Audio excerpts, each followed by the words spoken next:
Welcome to my channel. Try to hear the latest story.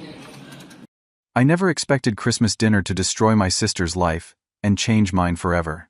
Walking up the familiar driveway to my parents' house in suburban Minneapolis, snow crunching under my boots, I braced myself for another evening of subtle disappointment and not so subtle comparisons. 3 months unemployed after budget cuts eliminated my teaching position, I knew I was walking into hostile territory.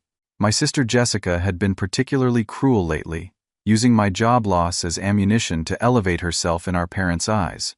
But nothing could have prepared me for what was about to unfold. When Jessica opened the door with her trademark superior smile and introduced me to her well-dressed boyfriend with the words that would haunt her forever, I felt my heart sink. Her new boyfriend David stayed silent, just watching our family dynamics with those sharp, calculating eyes. When he finally spoke with that slight, knowing smile, something told me this Christmas dinner would be unlike any other. The moment I stepped inside, the familiar scent of Mom's roast beef and the sight of our old Christmas decorations should have brought comfort. Instead, they reminded me of 32 years of being the family disappointment. Jessica swept through the living room in her designer dress, her arm linked possessively through David's, already launching into her introduction. "David, this is my brother Brooke, the one I told you about," she said with that practiced tone of false affection that barely concealed her contempt. "Still looking for work, aren't you, Brooke?" David extended his hand for a firm shake. He was probably in his early 40s, impeccably dressed in a charcoal gray suit that probably cost more than my monthly rent. His eyes were intelligent, observant, and I had the unsettling feeling he was cataloging every detail of our interaction. "Nice to meet you, Brooke," he said simply. "Jessica's told me a lot about you." I could only imagine what she'd said. Growing up, Jessica had always been the golden child, while I was the dreamer who chose teaching over a real career. When she graduated summa cum laude with her MBA and landed a position at Morrison Financial Group, our parents practically threw her a parade. When I graduated with my education degree and started teaching 5th grade at Roosevelt Elementary, they asked when I planned to get a grown-up job. "So David," Mom chimed in, bustling around with appetizers, "Jessica tells us you work together. How wonderful that she found such a successful man in her professional circle."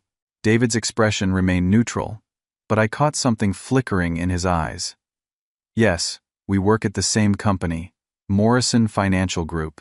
Jessica's doing so well there," Dad added, settling into his recliner with his usual beer. "She was just telling us about another big promotion coming up." I watched Jessica's face light up with pride, and something else. Was it nervousness? She launched into an elaborate story about her latest project, using corporate buzzwords with the confidence of someone who'd clearly rehearsed this presentation. David listened intently, asking specific questions that made Jessica elaborate even further. "You must be so proud of your daughter's accomplishments," David said to our parents, his tone carefully neutral. "Oh, we are," Mom gushed. "Jessica has always been our go-getter. Brooke, well, he's always marched to his own drum." The phrase "march to his own drum" was Mom's polite way of saying I'd been a disappointment. It stung just as much at 32 as it had at 12 when I'd chosen art class over advanced mathematics. "Teaching is important work," David said, turning to me with what seemed like genuine interest. "What grade level did you work with?" "5th grade," I replied, grateful for someone actually asking about my career instead of dismissing it. "I specialized in helping kids who struggled with traditional learning methods." "That requires real skill," David observed. "Working with children who learn differently takes patience and creativity." Jessica laughed, a sound with sharp edges. "Brooke's always been good with kids because he never really grew up himself." Our parents chuckled at her joke, but David didn't. Instead, he asked me more questions about my teaching methods, my approach to curriculum development, and my philosophy on education. For the first time in months, I found myself talking passionately about something I loved, describing the breakthrough moments when struggling students finally grasped concepts that had eluded them. As I spoke, I noticed David watching Jessica carefully. She kept interrupting my stories to redirect attention back to her own accomplishments. growing more animated with each corporate tale she spun. There was something calculating in David's expression, as if he were taking mental notes about everything being said. "Jessica mentioned you've been looking for new opportunities," David said to me during a lull in conversation. "Budget cuts eliminated my position 3 months ago," I explained. "It's been challenging finding openings mid-year, but I'm hopeful something will come up for next school year." "I'm sure it will," Jessica said with false sweetness. Brooke's always been optimistic, even when reality suggests otherwise. The casual cruelty in her voice made me wince, but David's expression hardened slightly. He excused himself to take a business call, stepping onto the back porch where I could see him through the window, phone pressed to his ear, his posture tense and focused. When he returned 5 minutes later, something had shifted in his demeanor. His questions to Jessica became more pointed, more specific, and I began to wonder exactly what kind of business call he'd taken on Christmas Eve. Dinner should have been a refuge, but Jessica turned it into a performance designed to showcase her success while highlighting my failures. As Mom carved the roast, Jessica regaled David with increasingly elaborate tales of her professional triumphs. "Just last month, I closed the Henderson deal," she announced, her voice carrying the authority of someone used to boardroom presentations. $2.5 million in new assets under management. David was so impressed he's considering me for the senior executive track. David nodded thoughtfully, cutting his meat with precise movements. "Tell me more about the Henderson portfolio allocation strategy." Jessica launched into a detailed explanation that sounded impressive to our parents, but struck me as oddly rehearsed. She threw around financial terms with confidence, describing risk assessments and investment strategies that had supposedly earned her recognition throughout the company. "And then there was the Morrison merger consultation," she continued, clearly warming to her audience. "I led the due diligence team that identified $7 million in potential cost savings." "Fascinating," David replied. "Which department headed that initiative?" "Strategic planning, of course," Jessica answered without hesitation. "I worked directly with the C-suite on implementation timelines." Our parents hung on every word, their pride evident in their beaming faces. Dad actually reached over to pat Jessica's hand, something he'd never done for any of my teaching accomplishments. "Brooke, honey," Mom said, turning to me with what she probably thought was kindness, "maybe Jessica could give you some career advice. She's certainly figured out how to succeed in the business world." The suggestion hit like a slap. Here I was, a grown man with a master's degree and 8 years of successful teaching experience, being offered career guidance by my younger sister as if I were a confused teenager. "I appreciate the thought, Mom, but education and finance are pretty different fields," I managed to say diplomatically. Jessica laughed that sharp laugh again. "Different is one way to put it. One pays well and offers real advancement opportunities, and the other is a hobby masquerading as a career." The silence that followed was deafening. Even our parents seemed taken aback by the harshness of her comment, though neither corrected her. "Jessica," I said quietly, "teaching isn't a hobby. It's a profession that requires education, skill, and dedication." "Oh, Brooke," she sighed dramatically. "This is exactly why you can't find work. You don't understand market realities. Companies need people who can generate revenue, not people who need their hands held through basic responsibilities." The accusation stung because it was so fundamentally unfair. I'd never needed my hand held through anything. I'd put myself through graduate school, built a successful classroom program, and earned the respect of colleagues and parents alike. The only reason I was unemployed was district-wide budget cuts that had eliminated positions across the board. "Actually," I said, my voice rising despite my efforts to stay calm, "I was laid off due to budget constraints, not performance issues. My principal specifically said she'd rehire me immediately if funding became available." "That's what they tell everyone, Brooke," Jessica replied with patronizing patience. "It's easier than explaining that your services weren't valued enough to fight for in the budget process." David had been silent throughout this exchange, but I noticed his attention shifting between Jessica's confident pronouncements and my defensive responses. His expression was unreadable, but those intelligent eyes seemed to be processing every word. "Tell me, Brooke," David said suddenly, What was your approach with students who struggled academically? Grateful for the change of subject, I described my methods for identifying learning differences and adapting instruction accordingly. I talked about Marcus, a student who'd come to me 3 grade levels behind in reading and left my class at grade level after a year of targeted intervention. That kind of individual assessment and adaptation sounds like valuable skills, David observed. It's sweet that Brooke cares so much about children, Jessica interjected, but caring doesn't pay the bills. At some point, you have to join the real world where results matter.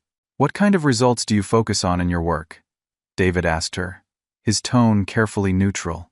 Jessica's face lit up with the opportunity to showcase her expertise again.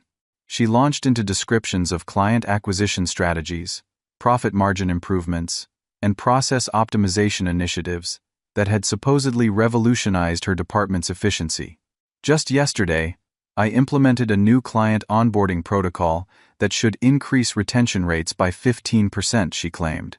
I've been tracking the preliminary data, and the results are exceeding projections. Which metrics are you using for that analysis? David inquired. Jessica provided specific numbers with impressive confidence, detailing client satisfaction scores, retention timelines, and revenue projections that painted her as a rising star in the financial services industry. As she spoke, I found myself wondering how someone who'd graduated just 3 years ago had already accomplished so much. Jessica had always been ambitious and intelligent, but the scope of responsibility she was claiming seemed remarkable even for someone of her abilities. David seemed equally interested in her claims, asking follow-up questions that allowed Jessica to elaborate even further. By the time dessert arrived, she'd painted herself as practically indispensable to Morrison Financial Group's continued success. "You're so lucky to have found such a talented employee," Mom said to David, practically glowing with maternal pride. "Indeed," David replied quietly. "Jessica is certainly unique." After dessert, David excused himself for another business call, explaining that holiday schedules sometimes required checking in with international clients. As he stepped outside again, I caught a glimpse of his expression through the window. His jaw was set, his posture tense, and he seemed to be asking pointed questions rather than providing holiday reassurances. While he was gone, Jessica basked in our parents' continued praise for her professional accomplishments and her choice in boyfriends. "He's obviously very successful," Dad observed. "Must be senior management to be fielding calls on Christmas Eve." "He's definitely senior level," Jessica agreed. "David appreciates employees who go above and beyond, which is why he's taken such interest in my career development." When David returned, his demeanor had shifted subtly. The questions he asked Jessica became more specific, more technical, and I began to notice inconsistencies in her responses that seemed to escape our parents' attention. "Tell me about the Fairmont Industries account," David said casually, settling back into his chair with his coffee. Jessica didn't miss a beat. Another major win this quarter. They transferred $8.2 million in assets after I presented our comprehensive wealth management strategy. "Interesting. And how did you structure their estate planning component?" Jessica provided detailed explanations about trust arrangements and tax optimization strategies that sounded sophisticated and impressive, but I noticed David's expression growing more serious with each answer. "What about the compliance review process for that account?" he asked. "Standard protocol," Jessica replied confidently.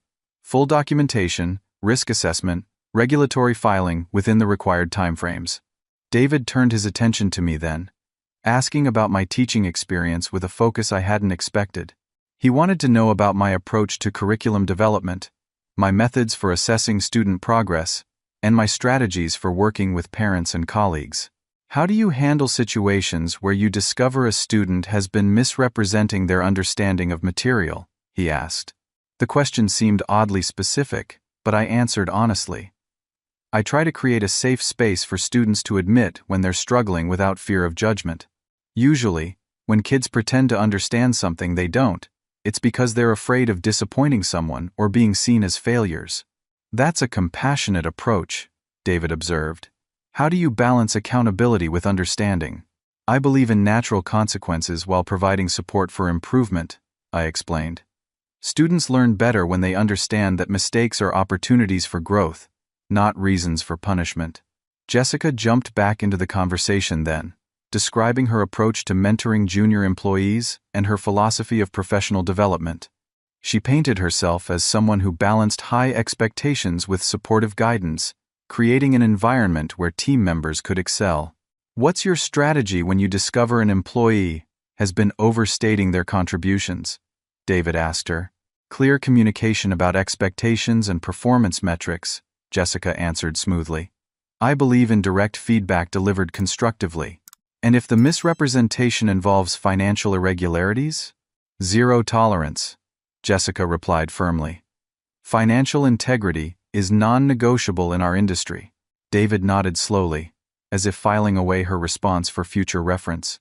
He asked more questions about specific clients, particular projects, and company policies that allowed Jessica to demonstrate her supposed expertise across multiple areas of financial services. Throughout this conversation, I noticed our parents growing more impressed with both David's obvious intelligence and Jessica's apparent competence. They exchanged pleased glances that suggested they were already planning wedding announcements. Brooke, David said suddenly, have you considered corporate training roles? Your background in educational development and individual assessment could translate well to employee development programs. The suggestion caught me off guard. I'd always assumed my teaching skills were relevant only in educational settings. I hadn't really thought about corporate applications, I admitted.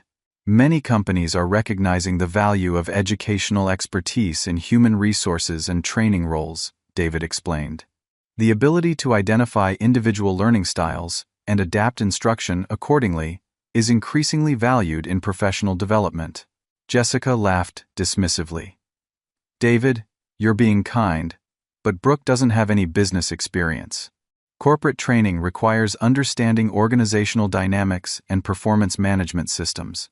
Actually, David said quietly, I think you'd be surprised by the transferable skills involved. Something in his tone made Jessica pause, but she quickly recovered her confidence. Well, of course, if Brooke wanted to start at entry level and work his way up over several years, that might be possible. Entry level might not be necessary, David replied, his eyes meeting mine with an intensity that suggested he saw something our family had missed. As the evening progressed, I began to sense undercurrents I couldn't quite identify. David's questions seemed to follow patterns that weren't immediately obvious, and Jessica's answers, while confident, occasionally contradicted details she'd provided earlier.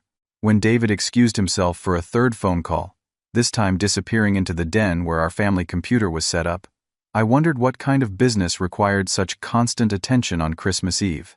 David's third absence stretched longer than the previous calls, and I found myself growing curious about what kind of crisis required such extended attention during the holidays. When I got up to refill my coffee, I passed by the den and heard fragments of his conversation that made my blood run cold. Pull the expense reports for the last 6 months, David was saying in a voice completely different from his dinner conversation tone. This was the voice of someone accustomed to command, someone investigating serious problems. Cross-reference with client entertainment approvals and travel authorizations. I froze in the hallway, coffee mug forgotten in my hands. I need to see every transaction tied to those access codes, David continued. Email me the documentation tonight. I don't care that it's Christmas Eve. This can't wait until Monday. The implications hit me like a physical blow. David wasn't just Jessica's boyfriend making casual holiday calls. He was conducting some kind of internal investigation, and it seemed to involve financial records and access codes. I backed away from the den, my mind racing. When David returned to the living room 15 minutes later, his expression was carefully controlled, but I could see tension in the set of his shoulders. Everything all right? Jessica asked sweetly, clearly pleased with how the evening had showcased her success. Just some year-end reporting issues, David replied smoothly. Nothing that can't be handled. But his questions resumed with renewed intensity. He asked Jessica about expense account procedures, client entertainment guidelines, and travel reimbursement policies with the kind of detail that suggested more than casual interest. "I'm curious about your approach to business development expenses," he said. "How do you typically handle client entertainment costs?" Jessica launched into descriptions of elaborate client dinners, professional conferences, and relationship-building activities that had supposedly strengthened Morrison Financial's market position. She described specific restaurants, detailed client conversations, and strategic networking events, with the confidence of someone recounting genuine experiences. The Riverside Club dinner with the Patterson Group was particularly successful, she said. 4-course meal, premium wine selection, private dining room. It cost nearly $800, but they transferred over $2 million in assets the following week. Excellent return on investment, David agreed. And you handled the expense documentation personally? Of course. I'm very careful about maintaining proper records for all client-related expenses. David's smile didn't reach his eyes. I'm sure you are. He shifted to asking about travel expenses, conference attendance, and professional development costs that Jessica claimed had enhanced her value to the company. Each story grew more elaborate, each success more impressive, and each expense more justified by the results achieved. The Chicago conference last month was especially valuable, Jessica said.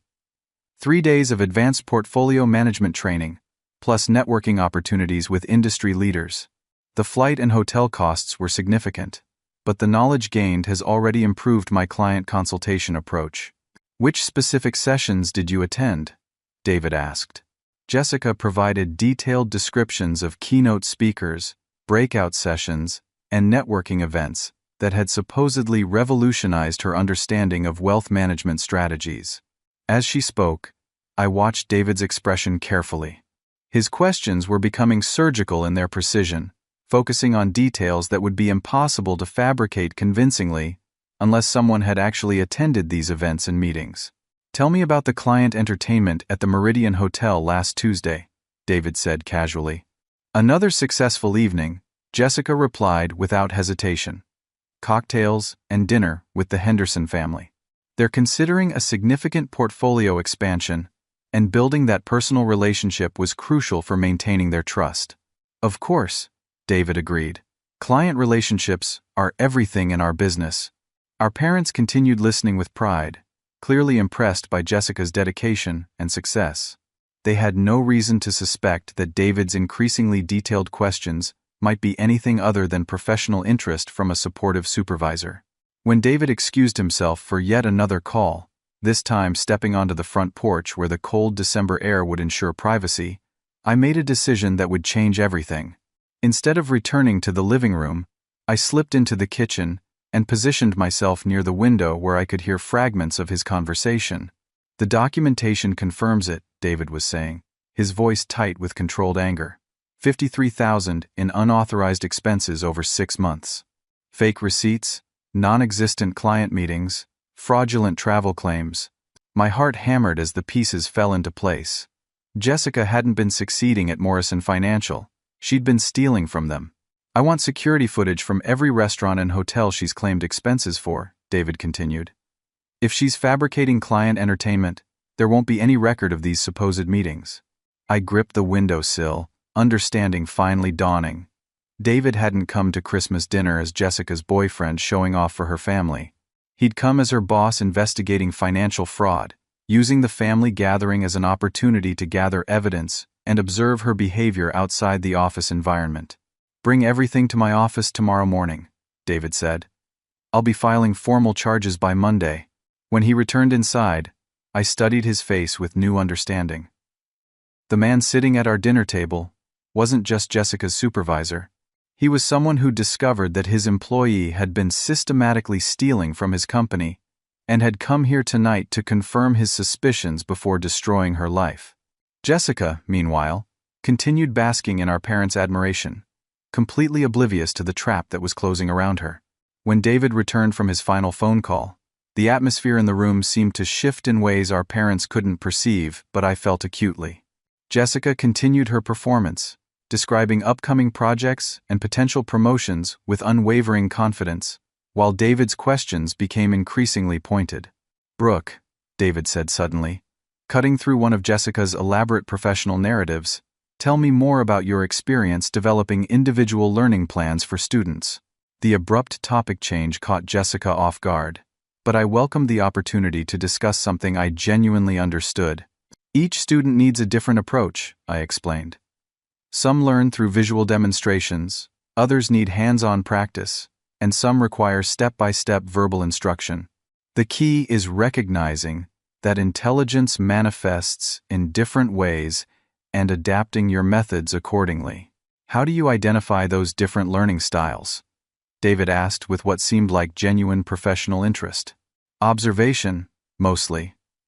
Watching how students respond to different types of instruction, noting where they struggle and where they excel. Then I design individual strategies that play to their strengths while strengthening their weaker areas. That kind of individualized assessment requires significant skill, David observed. How many students were you typically working with? 28 in my last class, with reading levels ranging from second grade to high school level. 7 had diagnosed learning differences, and 3 were English language learners. Jessica interrupted with a dismissive laugh. Brooke's always been good at making excuses for underperformers. That's probably why his position was eliminated. The cruelty of her comment hung in the air, but David's expression hardened in a way that made me think Jessica had just made a serious mistake. Actually, David said quietly, I find that people who make excuses for underperformers usually lack the skills to actually help them improve. Brooke's approach sounds like genuine problem-solving. He turned back to me with renewed focus. Have you ever worked with adults who struggled with traditional training methods? Some of the parent volunteers needed modified instruction, I said, warming to the subject. Adults often have more anxiety about learning new skills because they feel they should already know certain things. Creating a safe environment where they can acknowledge gaps in knowledge without feeling judged is crucial. Interesting. How do you balance accountability with support in those situations? Clear expectations combined with multiple pathways to success. If someone struggles with one approach, we find another method that works better for them. The goal is competency, not conformity to a single teaching style. Jessica rolled her eyes dramatically. David, you're encouraging him to think teaching skills apply to the real world. That's not helpful for someone who needs to face reality about career limitations. But David wasn't finished with his questions. What about working with people who might be struggling due to personal issues or confidence problems rather than ability? The question felt specific, in a way that made me consider my answer carefully. Often what looks like inability is actually fear of failure, I said. Some people have been told they're not good at certain things for so long that they stop trying. Building confidence requires proving to them that they can succeed, usually through smaller achievements that build toward larger goals. And if you discovered someone had been misrepresenting their abilities or accomplishments, I'd try to understand why they felt the need to do that. Usually it comes from fear of disappointment or rejection. The solution isn't punishment, but rather creating an environment where honesty is safe and support is available. David nodded thoughtfully. That's a mature perspective on human behavior. Brooke's always been naive about people taking advantage of kindness, Jessica said with false concern. That's another reason why business environments would be challenging for him. Actually, David said, his tone growing noticeably cooler toward Jessica, I think you'd be surprised by how valuable that kind of emotional intelligence is in corporate settings. He pulled out his phone and showed me something on the screen. Morrison Financial Group has been developing a comprehensive employee development program focused on inclusive leadership and individual performance optimization. We need someone with exactly your background to head the initiative. I stared at the job description he was showing me, hardly believing what I was reading. Director of Human Development, Morrison Financial Group. Salary range $65,000 to $75,000 annually, comprehensive benefits, and responsibility for designing training programs that would help employees reach their full potential. This position requires someone who understands how to identify individual strengths and weaknesses, develop customized improvement plans, and create supportive environments for professional growth, David explained. Your educational background and teaching experience are exactly what we're looking for. The silence in the room was deafening. Our parents stared in shock. Jessica's face had gone completely white, and I felt like I was dreaming. "I don't understand," I managed to say. "You're offering me a job?" "I'm offering you the opportunity to interview for a position that perfectly matches your skill set," David clarified. "Based on our conversation tonight, I believe you'd be an excellent candidate." "David," Jessica said, her voice tight with barely controlled panic, "surely there are more qualified candidates with actual business experience."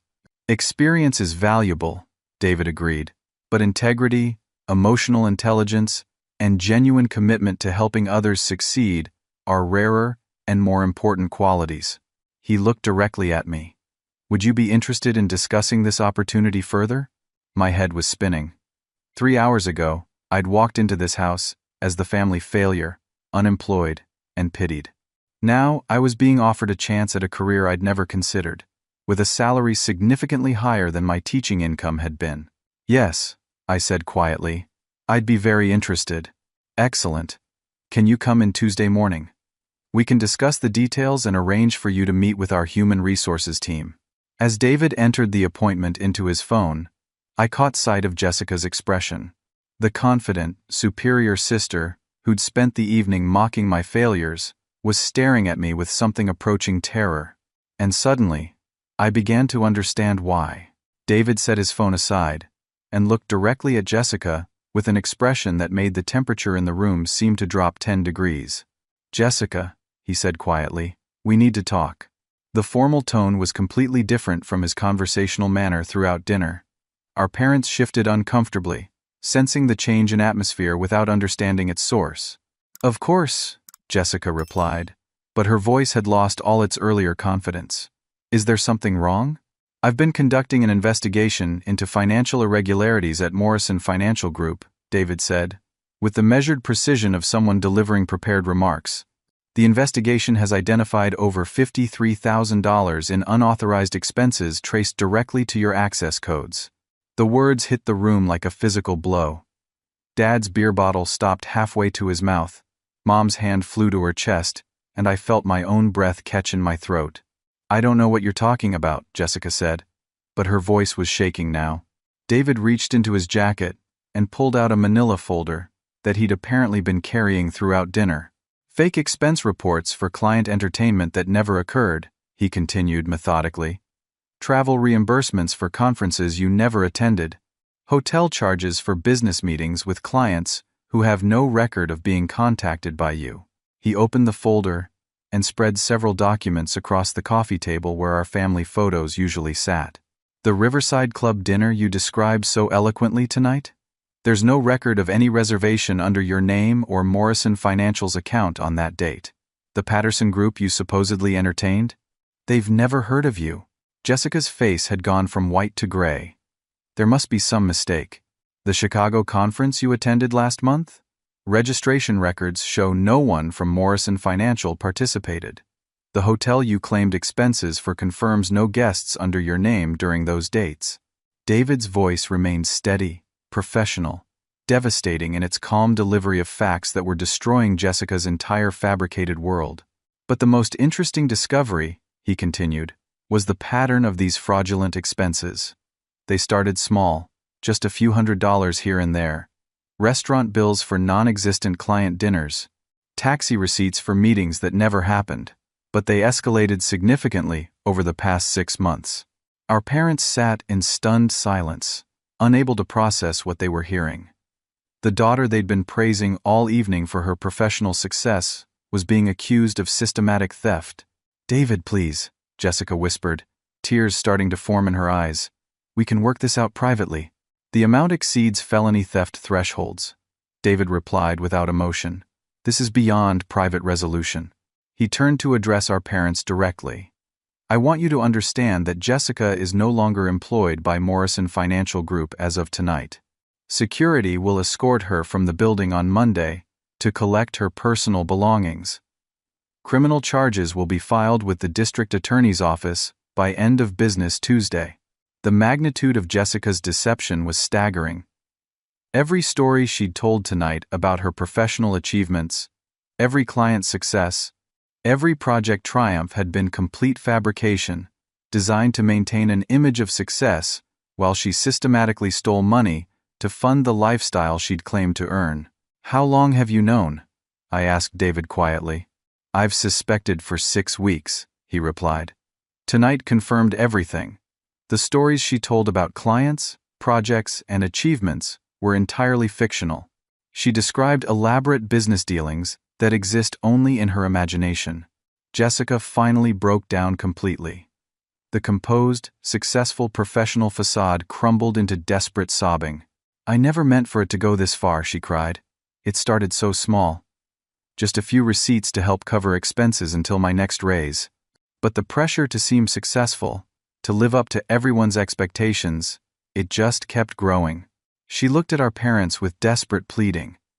"You were so proud of me. I couldn't bear to disappoint you by admitting I was struggling. So you stole money instead?" Dad asked, his voice hollow with shock. "I told myself I'd pay it back," Jessica sobbed. "Every time I took a little more, I promised myself it was temporary. But the amounts kept getting larger, and I kept having to create bigger lies to cover the smaller ones." The psychological pressure she described was heartbreaking and infuriating simultaneously. Jessica had been so desperate to maintain her image as the family success story that she'd destroyed her career, her relationship, and potentially her freedom. The designer clothes, the expensive restaurants, the luxury apartment, David said grimly, all funded by theft from the company that trusted her. "What happens now?" Mom asked in a voice barely above a whisper. David's expression softened slightly when he looked at our parents. "Jessica will need legal representation immediately. The company will cooperate with authorities to pursue full prosecution unless she agrees to complete restitution and pleads guilty to avoid a lengthy trial." "How much?" Dad asked. "Including interest and penalties, approximately $68,000. The number hit our middle-class family like a death sentence. Dad made decent money as a maintenance supervisor, and Mom worked part-time at a doctor's office, but $68,000 was more than their annual household income. "We'll figure something out," Dad said quietly, reaching for Mom's hand. "She's still our daughter." But Jessica's sobs intensified at his words. "You can't," she cried. "You can't sacrifice your retirement savings because of my stupidity. I did this. I have to face the consequences." For the first time in years, I saw my sister as she really was. Not the confident professional or the cruel sibling, but a frightened young woman who'd made terrible choices and was finally understanding their true cost. The golden child had fallen, and the impact was going to destroy more lives than just her own.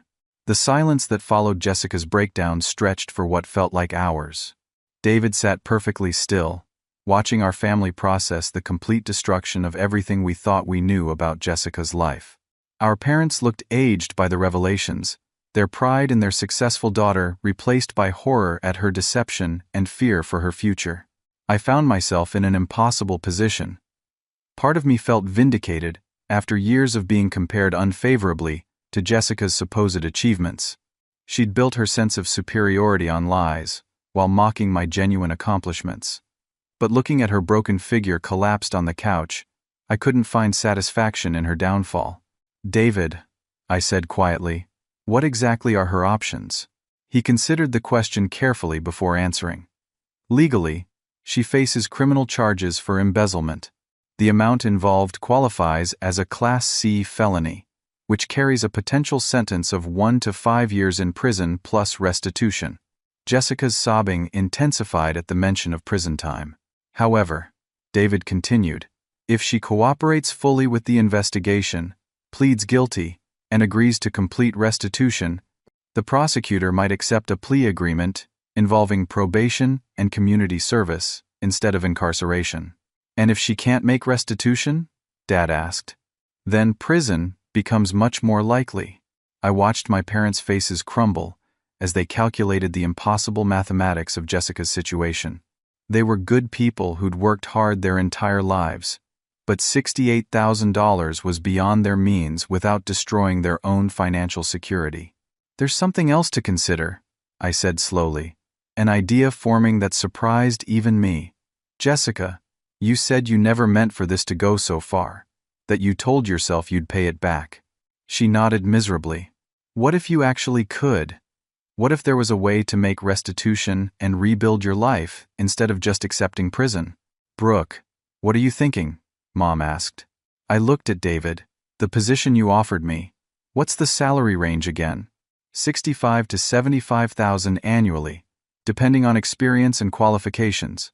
I did quick mental calculations. If I took that position and lived very modestly, I could potentially help with restitution payments over time. The room erupted in protests. Jessica lifted her head, staring at me in shock. Brooke, no. You can't sacrifice your future because of my mistakes. It wouldn't be sacrifice, I said firmly. It would be an investment in our family's healing. But there would be conditions. I turned to Jessica directly. You'd have to enter therapy to address whatever drove you to make these choices. You'd have to commit to complete honesty going forward, no matter how difficult. And you'd have to rebuild trust with everyone in this family, one day at a time. I don't deserve your help, Jessica whispered. Maybe not, I admitted.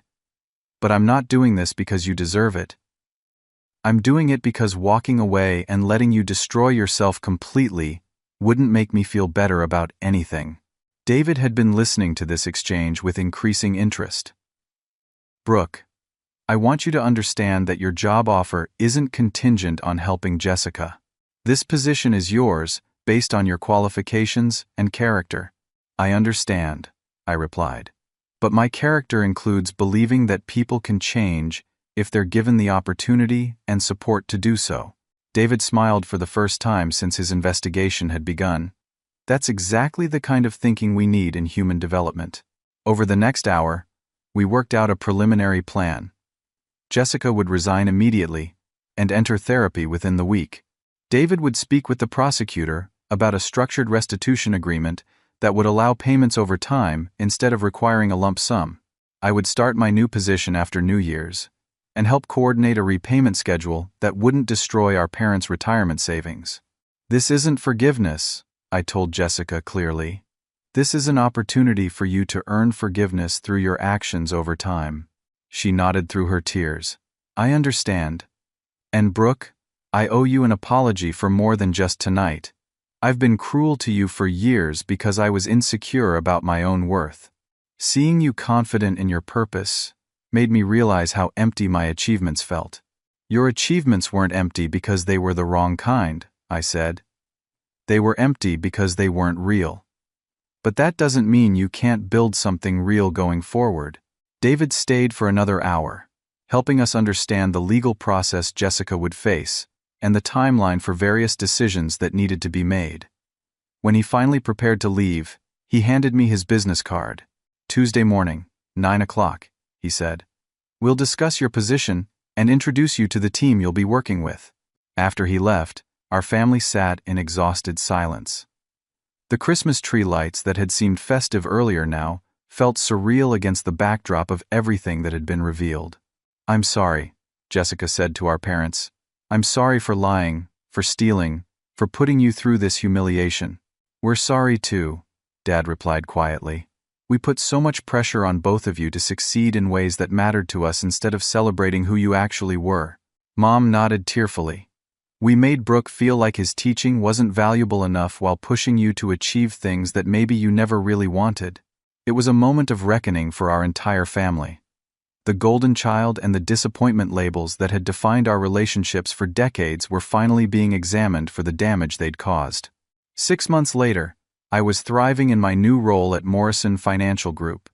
The employee development programs I'd designed were being implemented across multiple departments, and the individual assessment techniques I'd brought from education were helping employees identify career paths that matched their actual strengths and interests. Jessica completed her community service requirement and continued in therapy. She found work as an administrative assistant at a nonprofit organization, earning a modest salary but building genuine accomplishments for the first time in her adult life.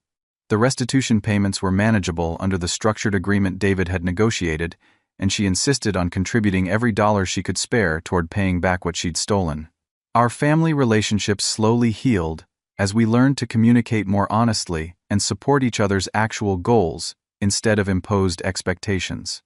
The Christmas dinner that had begun as a showcase for Jessica's false success had ultimately become the catalyst for all of us becoming more authentic versions of ourselves.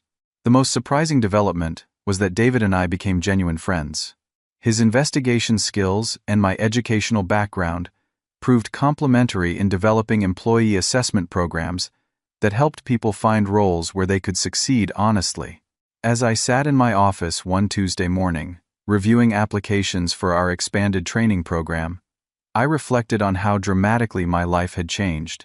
The brother who'd been considered the family failure was now designing programs that helped other people avoid the trap of defining their worth through others' expectations.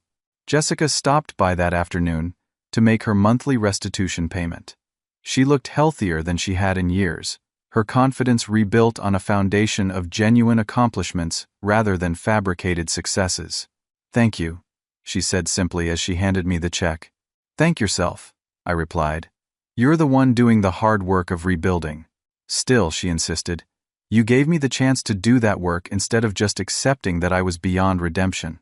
That evening, I called my parents to check in, something that had become a comfortable routine rather than a dreaded obligation.